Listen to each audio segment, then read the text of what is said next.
church is the bride of Christ. And you're like, okay, well, where did this whole idea of the bride come from? It goes back to Mount Sinai. And we understand that the first marriage covenant was the one established at Mount Sinai. The new covenant, or is the new marriage contract, that was established by Yeshua. And here's the thing. The groom at Mount Sinai was Yeshua.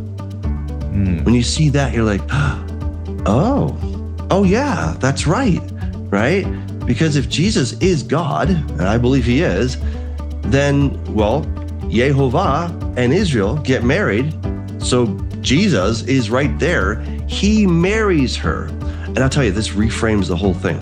Because now, instead of God saying, I'm done with Israel, I'm going to turn my attention to the church. Basically, my first wife didn't work out, so I'm just going to ditch her.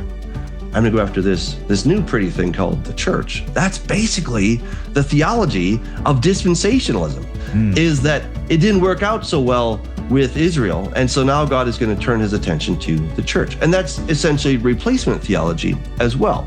They both kind of land at the same place. They just frame it a little bit differently. Replacement theology says, yeah, the Jews screwed up. And so now all of the promises have been applied to the church, which we now call Israel. And one of the pushbacks I've gotten on this book is people think that I'm defending replacement theology. That could not be further from the truth. I don't think that at all.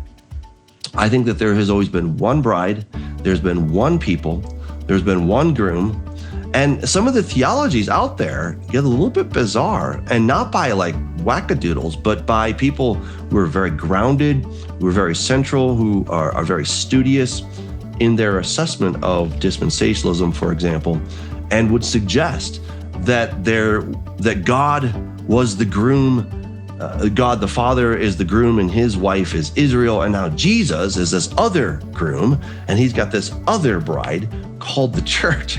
And you're like, wait, I thought we had one God, like Shema Yisrael, Adonai Eloheinu, Adonai Echad. I thought we had one God, not two. I thought we had one groom, not two, and one bride and not two. But this is what people will do to try to make sense of it. And so I think this is a whole lot simpler. Like, there's one bride, Israel. Yes, she screwed up, but God loves her so much that he was willing to do anything necessary to get her back, even though he himself had divorced her.